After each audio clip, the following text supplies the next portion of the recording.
consultant, keynote speaker, life coach, author, grandmother, and wife.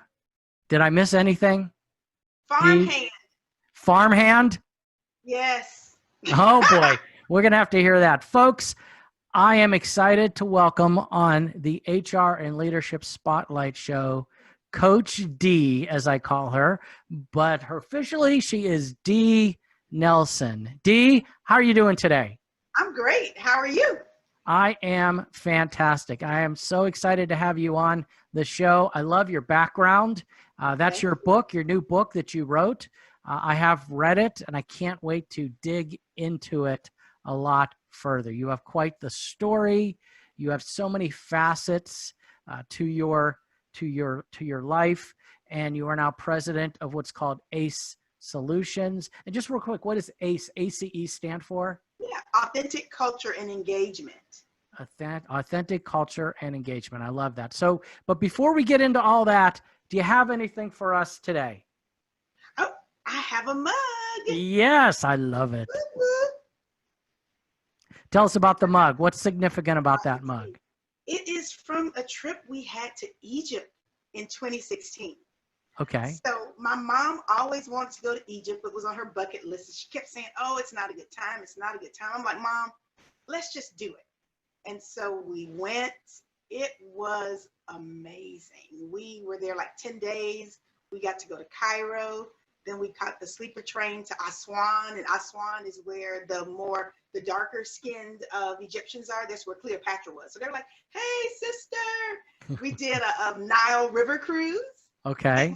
It was amazing. Just the history, the beauty of the people. And, it's funny. I do diversity, so I have to put this in there. Egypt is in Africa, guys, because there are people that say, oh, it's not. But it was just beautiful to connect with the culture, the great kings and queens, the pyramids. It was an amazing trip. And so that's what that mug represents. And my son, who was probably 13 at the time, who, didn't get really excited about anything, he absolutely loved it. So it actually got the introvert excited because it was an amazing trip. Cool. That does sound absolutely amazing. Now I'm thinking, I got to, after all this is done, coronavirus, pandemic, that I have to put that on my list. So I read your book, and you've got 9 life lessons in there. And I love I love everything about it, from 6 figures to food stamps back to 6 figures. Absolutely. And the one overriding, I would say, thematic element of the book is obstacles into opportunities. Absolutely. So, and I'm going to want you to talk about that. But before we get there, tell us about your journey. And in a way, telling us your journey is about your book, because your book is your journey and your journey is your book. So they are intertwined, I know. They are, absolutely. So good. Tell us about who Dee Nelson is. Coach Absolutely. D. I love that. Coach D, yeah. And it's kind of funny. I think I've always coached and didn't realize it, even when I was younger. But I'm a native of Tampa, Florida. And I don't know, I've just always felt like there was something about experience in life. And I probably was a little naive growing up. I was the good child that always did what I was supposed to do.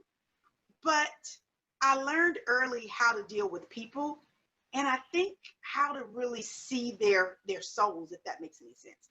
I always felt like everybody had something positive that they could give to the world, but they just didn't necessarily tap into it. And so my journey is, went to college. I went to an HBCU, which is a historically Black college and university. I was a legacy. My mom had gone there. My sister had gone there. Clark Atlanta University. Great experience.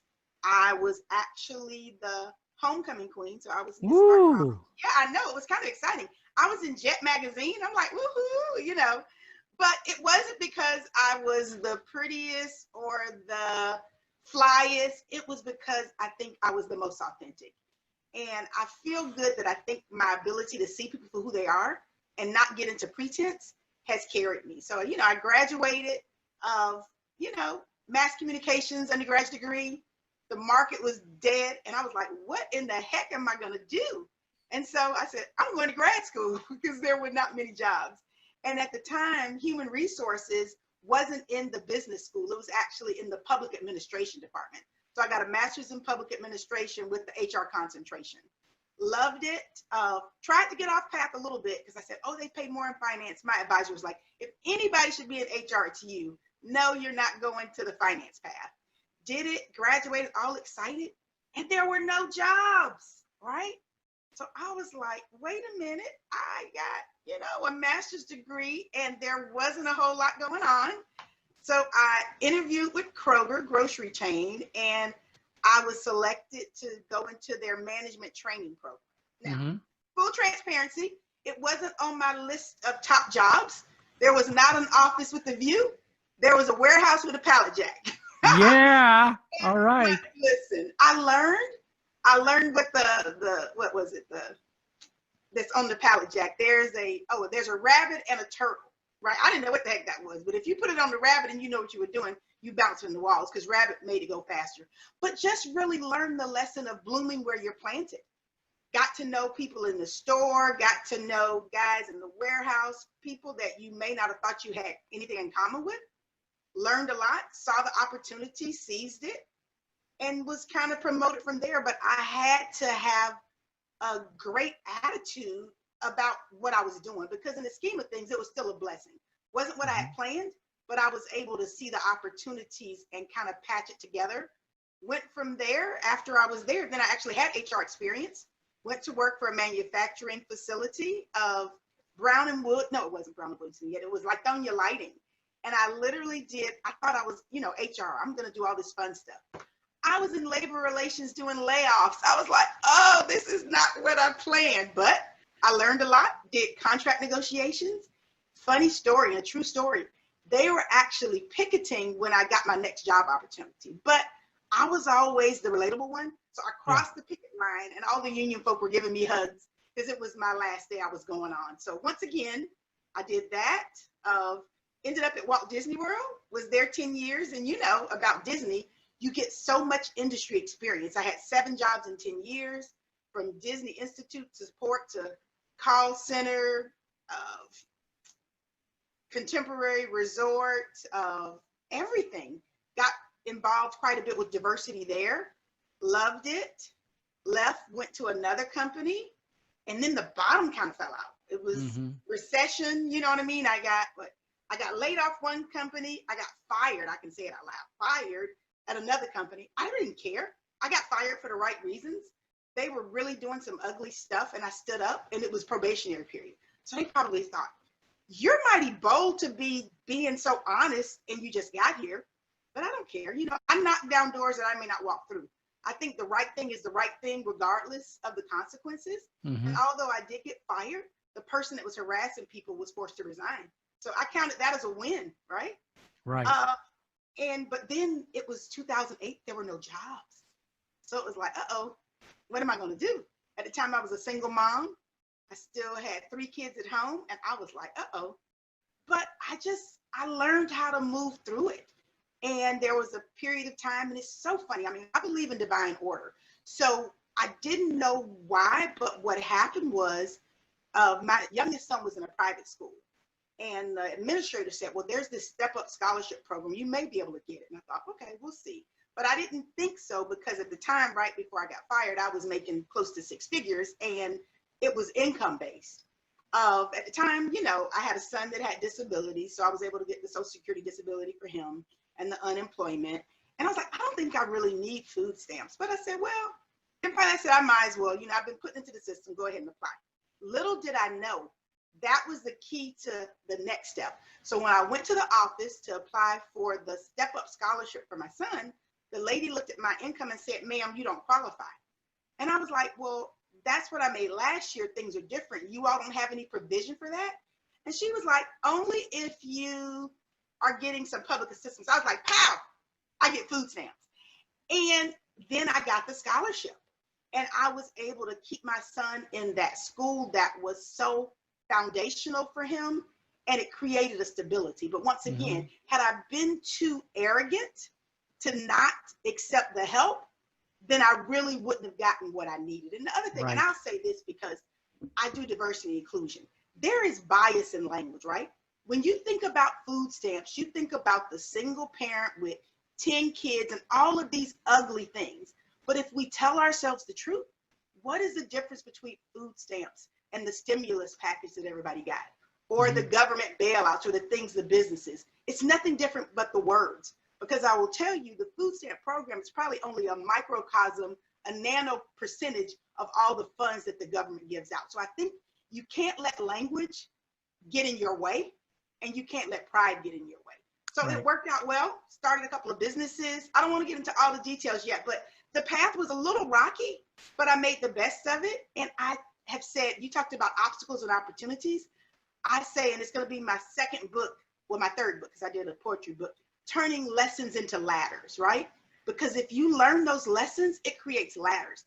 And the ladders can help you propel, but it's also ladders for other people coming behind you, because it's all about the generations and helping others learn those same lessons. So I'm going to stop Wow. now to be a monologue, but yeah, my journey has been fun, but it's been a lot going on. Wow. Wow. No, that's all great stuff. And so, folks, you haven't had a chance to read her book, you can download it, I believe from Amazon, Yeah, correct? So Amazon, it's Barnes and Noble, Target, yeah, all of it's them, a absolutely. quick read. It is inspirational, and there are some life lessons there. And Dee hit on a few things, and I call her Coach D because she is a life coach. She's a consultant, and she's a keynote speaker. But Coach D, a couple of things you said. I love the fact that here you are with a master's degree. You're right out of college and you're going to work at Kroger's. You are sweeping stockroom floors. You are unloading trucks. And people are Yes. calling you college girl, right? College girl, can you go do this? Absolutely. Right. And some people in that situation, and this is the lesson that I think a lot of folks need to learn. And I've seen it all my career. People graduate from college and they're like, well, I'm a failure. I don't have a job. Well, I would look at them and say, yes, you do have a job, especially in hospitality. They're like, Right, I went to college and now I'm just a front desk agent. Yes, but you have a job in your industry. right. And now that you've graduated, you now have the opportunity to move and advance, right? Absolutely. And Absolutely. and so it's getting people to adjust in that way. So you had a very positive mindset. You had a very you said the store manager didn't like you at first, but you want to tell the story as to how you ended up relating to this store manager that didn't like you. No Yeah, college just degree. He's right, probably thinking, who's this uppity college right, girl right. coming She's here? gonna come and take Master's over, degree. right, Yeah. try to change the world. And that's never been my style. I just was willing to serve, right? Okay, what is it that you need me to do? And then I really started taking a lot of things off of his plate that he didn't want to do anyway. Because Okay. they didn't really want to be bothered with the interviewing. They didn't want to do a lot of things. So I just started volunteering to do stuff. And then college girl, I guess, became a term of endearment, right? Right. But and so even with like the produce clerk, it was like they were like, oh, he's kind of this. And, it was back in the early 80s, and we started talking about fishing, right? Because I like fishing with my grandmother. He talked about fishing, and so we're sweeping and talking about fishing. And he was able to see a different side of me. So I mean, once again, I think people have more things in common than difference, but you have to just be open. And I wouldn't change my journey, to be honest. I am really glad that I had to do it in steps because I learned some things. And later on, when I became this HR person, expert, whatever you want to call me, when I was on panels and we were interviewing and other people didn't get it, and they would say, well, why is this person interviewing for this job and they have a master's? Everybody's not a trust fund baby, right? And I could bring a little reality to it. This person is trying to work. They're looking for the experience. You shouldn't not give them opportunity because you think they are overqualified or they work beneath their means. We do what we have to do. And that's when I created that term. And I don't remember what life lesson it is. You wrote it down that I can endure anything that has a time limit, right? Right. And so you just figure out what can you learn. And so instead of seeing a dumpy grocery store and failure, I saw all of this opportunity to learn. I was able to interview. At the time, Kroger was unionized, so I learned how to work under a collective bargaining agreement. I learned how to manage customer service. By the way, at the time, the customer service people were the crankiest. I was like, what is up with this? How are the customer service people the crankiest? They had done it by seniority, which that really didn't work because, the customer service people didn't have a lot of service. And, working at Disney, you really understand what that is. But I just saw all the opportunities, and I encourage people, don't get caught up in titles. Get caught up in opportunities, because some of the places that look the worst, you can have the most impact and you can actually learn the most. Yeah. Absolutely. Absolutely.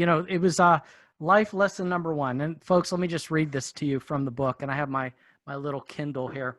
It says, if you are not fortunate enough to get exactly what you want, then do what you have to do until you can do what you want to do. In other words, and I told you during our pre interview phase here that I graduated college. I have a communications degree. Yep. I'm like, well, what am I going to do? I'll go back down and work and drive antique cars on Main Street, USA. I'm making $5.15 an hour. My parents are like, what are you doing? I'm like, I'm having a great time, right? Living life. And tell you the truth, if they could have paid me, like 6 figures to do that, I'd still be driving antique cars on Main Street, USA. But it was fun. But it wasn't a career for me. But I knew that there were opportunities, and I went into guest relations. I went into teaching traditions, orientation classes. I went into seminar productions and taught business people how Disney does certain things. And then I went into casting, and that launched me into human resources. That's right. And that's why I'm here with you today. So, but the key, and that's life lesson number 1. But I want to fast forward to life lesson number 9. Okay. Almost life lesson number 9 should be life lesson number 1. And I think a lot of people don't get this. They sit around and they wait for things to happen.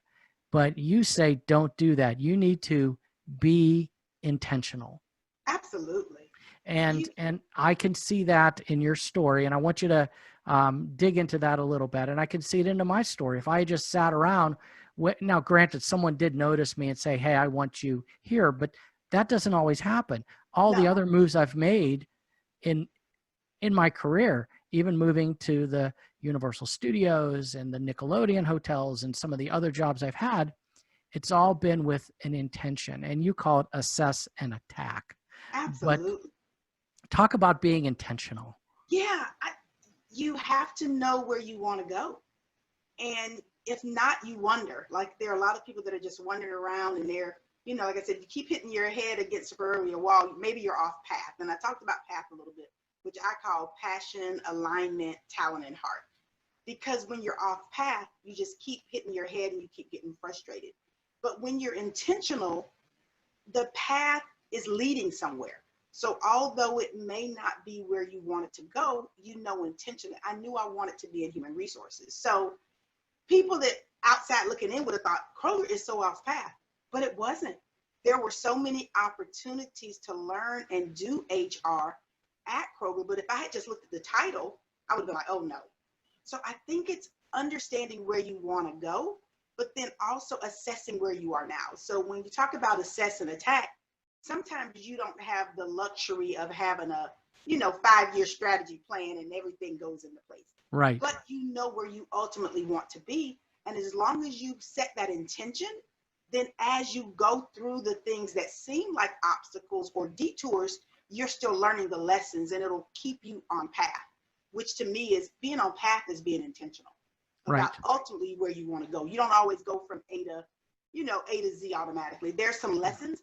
And I'm glad, because I wouldn't have learned the lessons.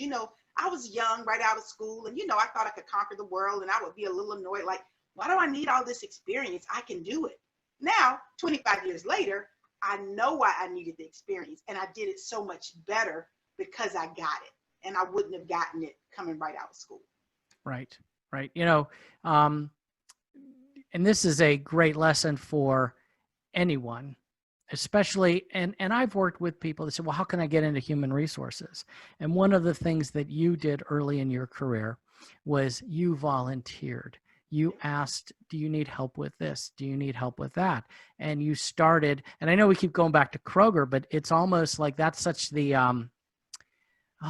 what would be the word? It's the kernel, like the centerpiece of where you kind of It is grew because out from. absolutely, because I even was able to do, like, after 6 months in the store, because I kept volunteering, I actually got pulled from the store to, I was, at the time they called it a loaned executive. So I was a Mm-hmm. loaned executive with the city of Atlanta. And at the time it was Deloitte and Touche, which now of course is Deloitte, but they were doing a study about how long it took to recruit police officers. And they were like, college girl. And so I was able to do that. And then the other half of the time I was in the office helping recruit for the management training program. So Mm-hmm. being that volunteering and being willing to do, it paid off quickly. And so once again, something that looked like, are you serious?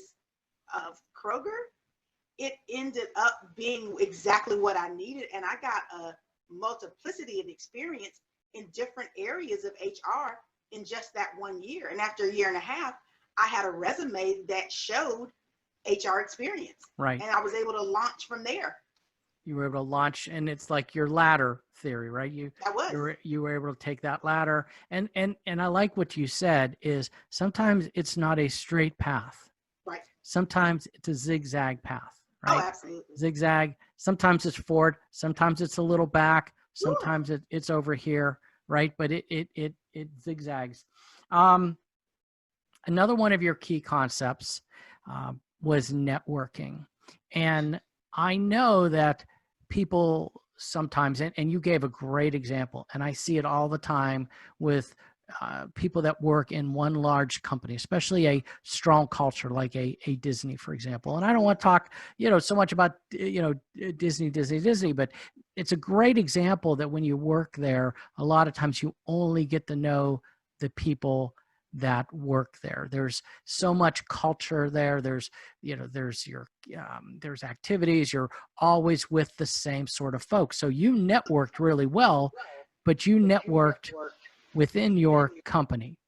I did. And so folks, network was one of your life lessons, is to kind of get out there. Don't just network within your company or within your group of friends. You may think, oh, I'm well networked, look at all my friends. You've got to break that mold. And I was wondering if you could talk a little bit about networking.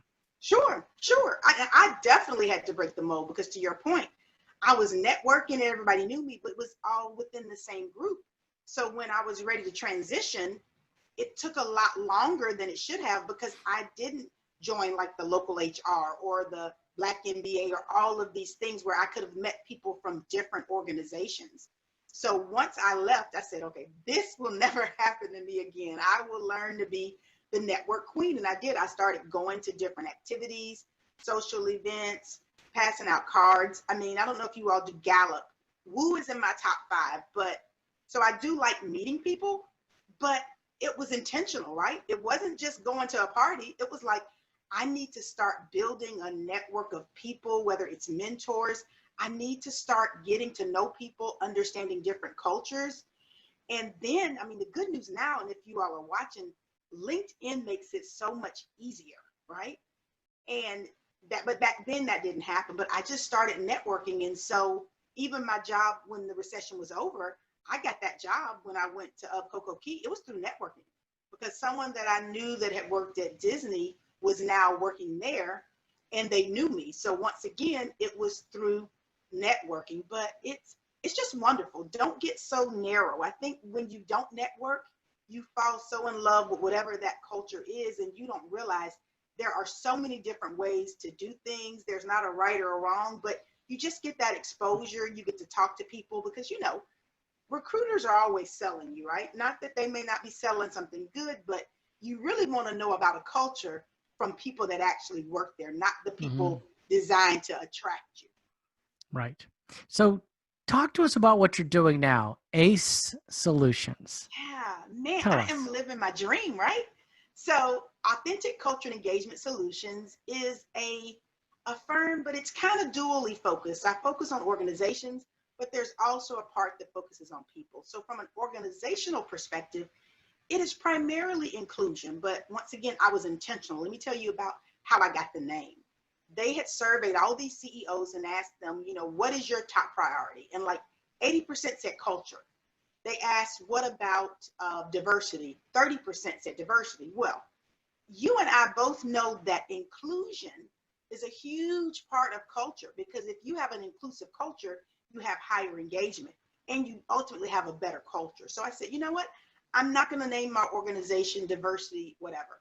I'm going to name it Authentic Culture and Engagement Solutions, because people want solutions. And I think the authenticity was big, because I've worked for lots of Fortune 500 companies, and people don't realize the closer you get to the sun, the less truth you get.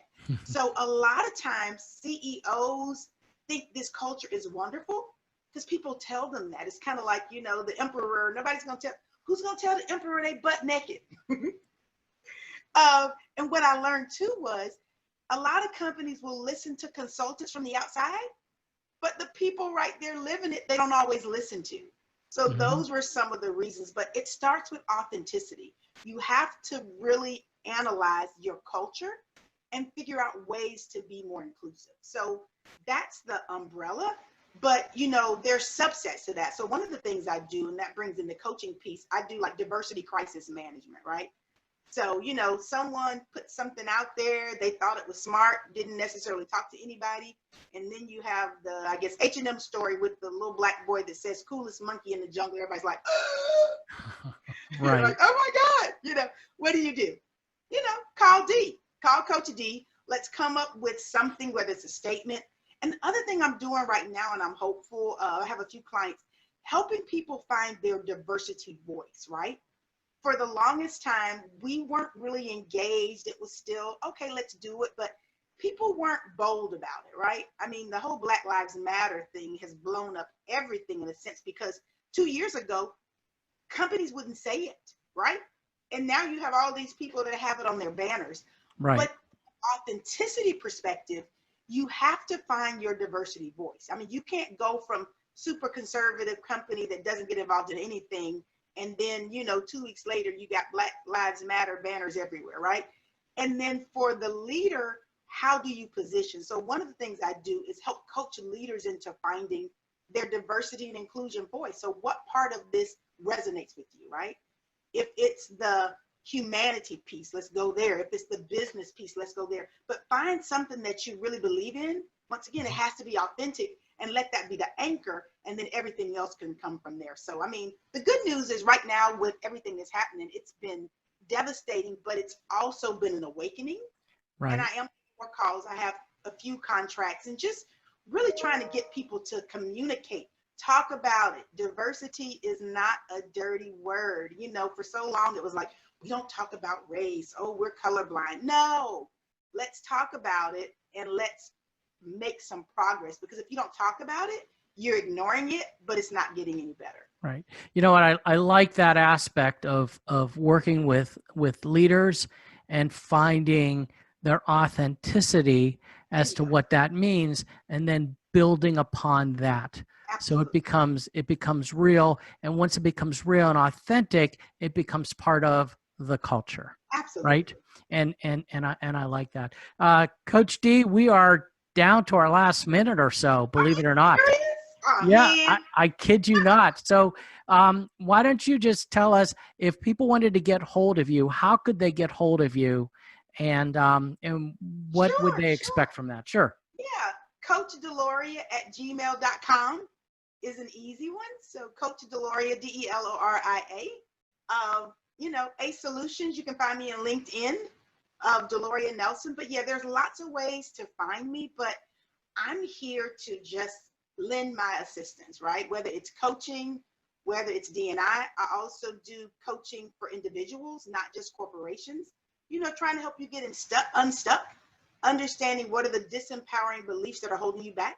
Because I think everybody needs to live their dreams. And that's what I'm doing now. It wasn't easy, but it can be done. So as a coach, I can help you be intentional about getting to where you've always dreamed of, and not letting the obstacles stop you and you feel like, I'll never do that. You can do it. Just got to be intentional. If you need me to help you, I can do that. But you only get one life. Live it. Do what you want to do. Even if you're doing what you don't want to do in the midst, be intentional and do what you need to do so you can position yourself to do you and to share your dreams. I mean, you have a voice. Everybody has, I think their gifts are as unique as their DNA. And the world needs to hear your voice. So don't play small and don't push it behind. And it's never too late. I'm in my 50s. I know I found the fountain of youth, but I am in my 50s. You can do it. Just go for it. Forget all the negative people. You know, you can get rid of them for a little while and just focus on being the best version of yourself possible. Yeah. All right. No, there you have it, folks. I love that. Consultant, change agent, author, keynote speaker. She's helping individuals. She's helping organizations and companies. Coach Dee, I will put the contact information in the notes below as we share this out there.